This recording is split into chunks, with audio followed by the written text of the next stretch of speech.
ருத்ரன் தொடர்கிறது. நாதா, பிரயாகையில் உயிரை விட்டவன் தன் இஷ்ட காமியங்களை அடைவான் அல்லவா? திரிவேணி, அதாவது கங்கை, யமுனை, சரஸ்வதி என்ற 3 நதிகள் கலக்கின்ற பகுதியில் திரிவேணி பூஜையும் விஸ்வேஸ்வர பூஜையும் செய்து காசித்தலத்தில் இறந்தவர்கள் அடையும் பயன் யாது? பிரயாகை இஷ்ட காமியங்களை கொடுப்பது, காசி முக்தியை கொடுப்பது. பிரயாகையில் மாதவன் இஷ்ட காமியங்களை கொடுக்க, காசியில் நீங்கள் முக்தியை கொடுக்கவும் இருக்கிறீர்கள். நீங்கள் சர்வமங்கள ஸ்வரூபி ஆகையால் இந்த சந்தேகத்தை போக்கி அருள வேண்டும். பார்வதி, காசியில் இறந்தவனுக்கு மீண்டும் பிறப்பில்லை. பிரயாகையில் இறந்தவனுக்கு இஷ்ட காமியங்கள் கைகூடுவதும் நிச்சயம். காசிக்கு வந்து பிறகு பிரயாகைக்கு போவதானால் காசி யாத்திரை செய்த பயன் வீணாகிவிடும். பிரயாகைக்கு போகாவிட்டால் திரிவேணி சங்கம தரிசன பயனில்லாமற் போகும். பிரயாகையில் இறந்தாலும் மோட்ச காமியமாக இருப்பானாயின் அங்கேயே முக்தியும் கைகூடும். இவ்வாறே அன்றி வேறல்ல என்று சிவபெருமான் கூறினார்.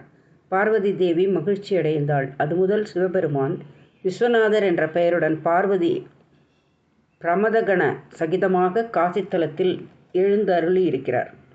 இவ்வாறு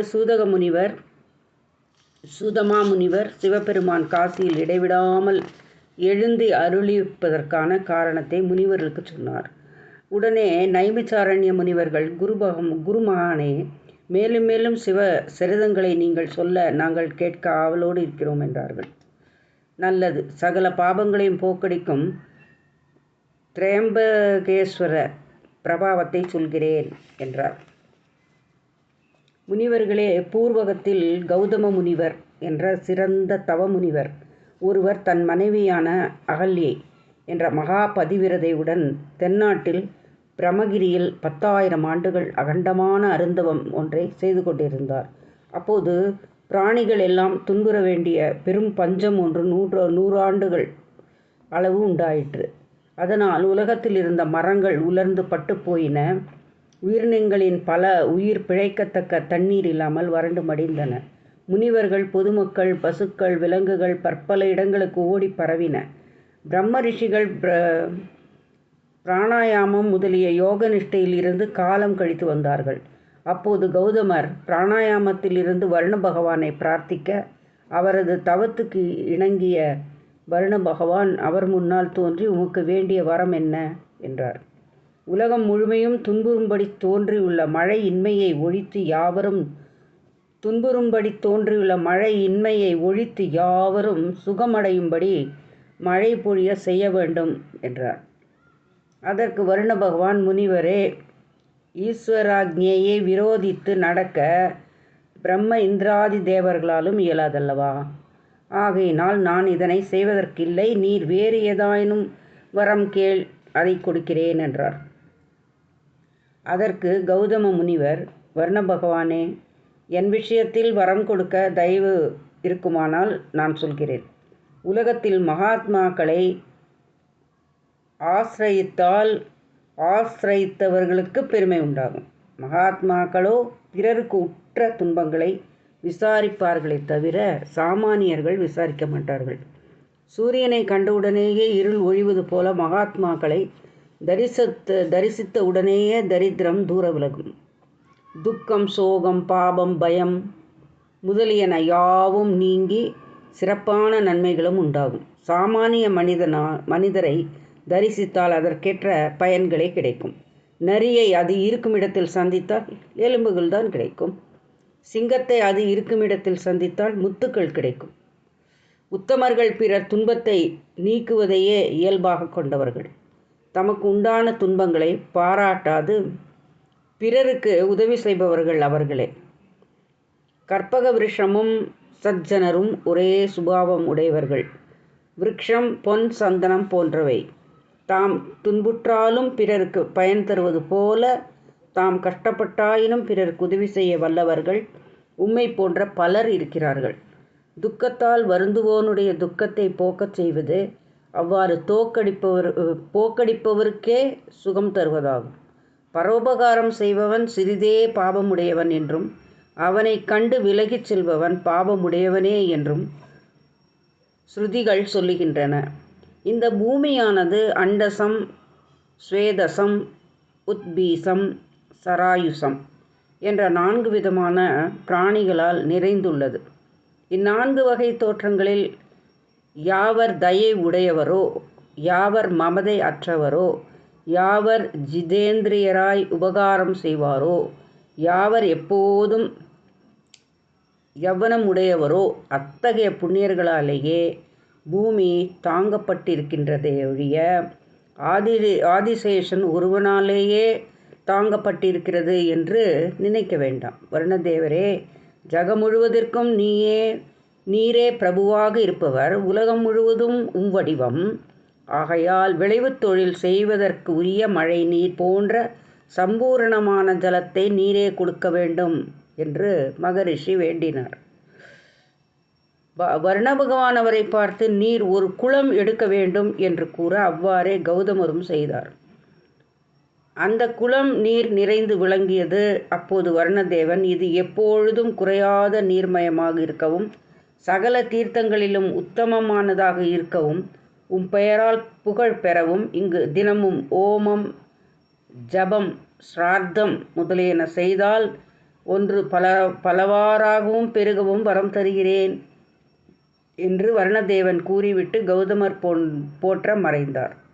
அங்கு கௌதம முனிவர் அந்த ஜலத்தை கொண்டு நித்திய நைமித்திய கிரியைகளை விதிப்படி செய்து கொண்டு நெல், கோதுமை முதலிய தானியங்களை விதை விட்டு தவத்தில் ஆழ்ந்தார்.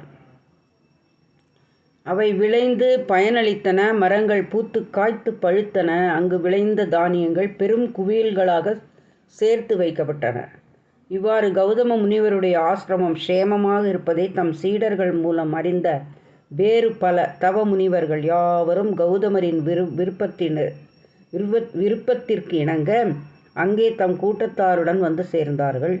பறவைகள், பசுக்கள், மான்கள், முயல்கள் முதலிய விலங்குகள் யாவும் மேய்ச்சலுக்கான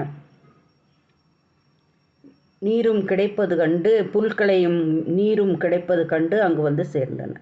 அந்த வனம் பூமண்டலத்திலேயே அதிக அழகுடையதாக விளங்கியது. முனிவர்கள் யாவரும் தம் சீடர்களை கொண்டு உழவு தொழில் செய்ய வைத்து தாமும் தவம் செய்து கொண்டு சாம கால துக்கத்தை கௌதம முனிவரின் புண்ணியத்தால் மறந்து மிகவும் மகிழ்ச்சியாக இருந்தார்கள். அப்போது அங்கு நிகழ்ந்த ஒரு விஷயத்தை சொல்கிறேன். ஒரு காலத்தில் கௌதமர் தன் சீடர்களை பார்த்து, நான் சந்தியாவந்தனம் செய்ய வேண்டும், நீங்கள் நமது குளத்தில் இருந்து தண்ணீர் கொண்டு வாருங்கள் என்று கட்டளையிட்டார். அவர்கள் அவ்வாறே குளத்தை அடைந்தார்கள். அங்கு ஷாமபாதையால் வந்திருந்த ரிஷி பத்னிகள் அச்சீடர்களை பார்த்து, நாங்கள் தண்ணீர் முகந்து சென்ற பிறகே நீங்கள் நீர் எடுத்து செல்ல வேண்டும், மேலிருக்கும் ஜலத்தை நாங்களே முகர்ந்து செல்வோம் என்று பயமுறுத்த கௌதமரின் சீடர்கள் அவர்களிடம் ஒன்றும் பேசாமல் அவர்களை மீறி எதையும் செய்ய இயலாமல் ஆசிரமத்திற்கு திரும்பி வந்து அகல்யையிடம் நடந்தவற்றை முறையிட்டார்கள். அகல்யை அச்சீடர்களுடன் குளத்தை அடைந்து முனி பத்தினிகளிடம் நல்வார்த்தை சொல்லி விலக வைத்தாள். சீடர்கள் ஜலத்தை முகர்ந்து கொண்டு கௌதம முனிவரிடம் சென்று கொடுத்தார்கள். முனிவர் தம் சந்தியாவந்தனத்தை முடித்து கொண்டார். இந்நிலையில் குளக்கரையில் முன்பு நீர் முகவாமல் தடை செய்த ரிஷி பத்தினிகள் அகல்யாதேவியை கடிந்து பேசி தங்கள் கணவர்களிடம் சென்று, கௌதமரின் மனைவி அகல்யை எங்களை தினமும் தண்டிக்கிறாள். நாங்கள் அவளது தண்டனைக்கு அடங்கி வாழ்கிறோம்.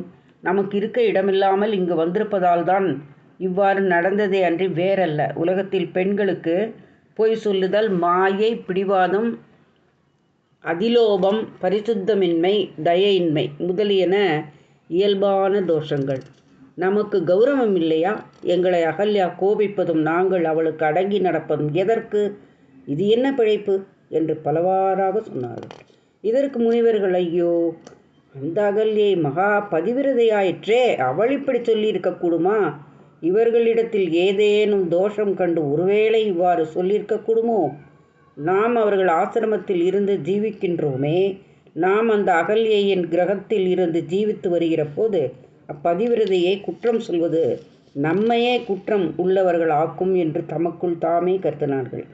ஆனால் முனிபத்தின்கள் தாங்கள் சொல்லை தங்கள் கணவர்கள் ஏற்றுக்கொள்ளாததால் ஒன்றும் செய்ய முடியாதவர்களாய் பிரதி தினமும் கௌதம முனிவரின் பூஜைக்கு சீடர்கள் ஜலம் கொண்டு வரும்போதெல்லாம் தொடர்ந்து அவர்களை பரிகசித்து விகடம் செய்வதும், அச்சீடர்கள் அதை அகல்யையிடம் சொல்வதும், அகல்யை அந்த குளக்கரையை அடைந்து நமது ஆசிரமத்தில் இருப்பவர்களை எப்படி கண்டிப்பது என்று நல்ல வார்த்தைகளால் விளக்கி சீடர்களை தண்ணீர் முகந்து கொண்டு போகும்படி செய்வதும், ரிஷி மங்கையர்கள் தங்கள் கணவன்மார்களிடம் அகல்யையை பற்றி பல்வாறாக தூஷிப்பதுமாக இருந்து வந்தது நிலைமை.